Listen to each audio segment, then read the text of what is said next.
Good morning. So today we are going to begin packet 11 and we are going to be doing lesson 38. So if I look here, I have a do now. So if the measure of angle 1 is 50 degrees, what would be the measure? And the measure of angle 3 is 60 degrees.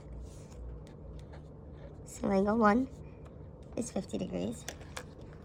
And the measure of angle 3 is 60 degrees. We need to find the measures of the rest of the angles shown. So of angle 5, 2, and 4. So if we look here, we should notice that angle 1, angle 3, and angle 5 form a straight line. So I know that angles that form a straight line are supplementary or add to 180 degrees. So in order to figure out what angle 5 is, I need to take 180, subtract 50, and subtract 60. And that gives me 70 degrees. So angle 5 then is 70 degrees.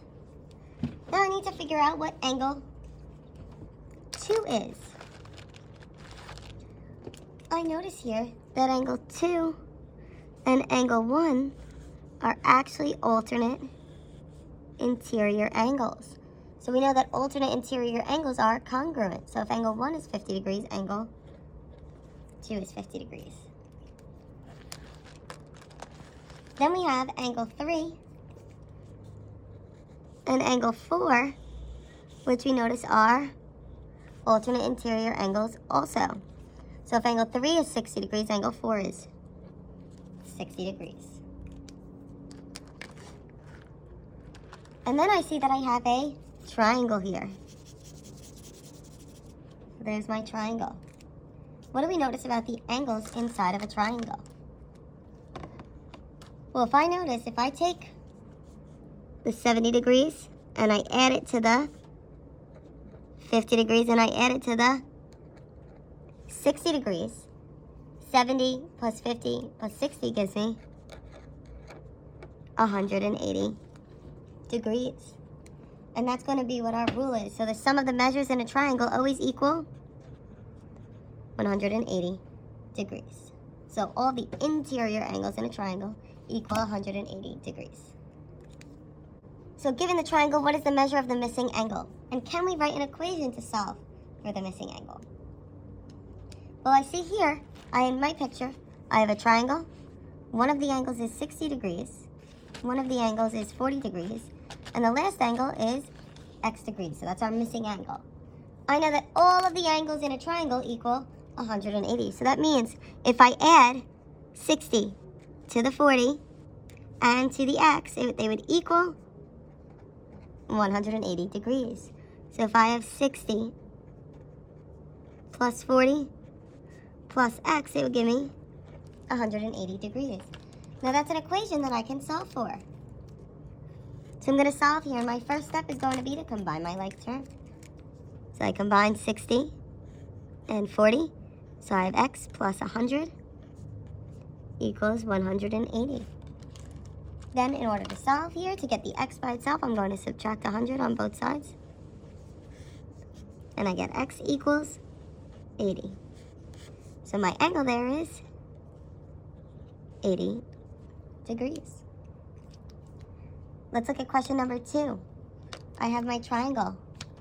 I have 35 degrees, x degrees, and 50 degrees. I need to add all of my angles together to equal 180, because all of the angles inside a triangle add to equal 180. So here I have 35 plus x plus my 50 needs to equal 180. So now we're going to solve.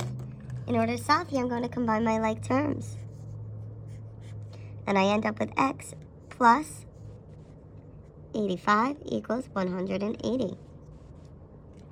Then we need to solve. I'm going to subtract 85 on both sides.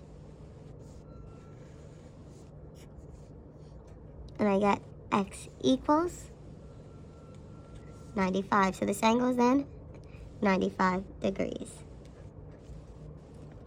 So now I'd like you to take a second to try examples 3 and 4 and come back to check your answers.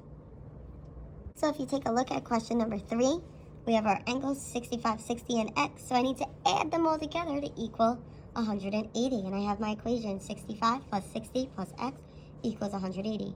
I combine like terms and I get x plus 125 equals 180. And then I subtract 125 on both sides and I get x equals 55. So my angle is 55 degrees.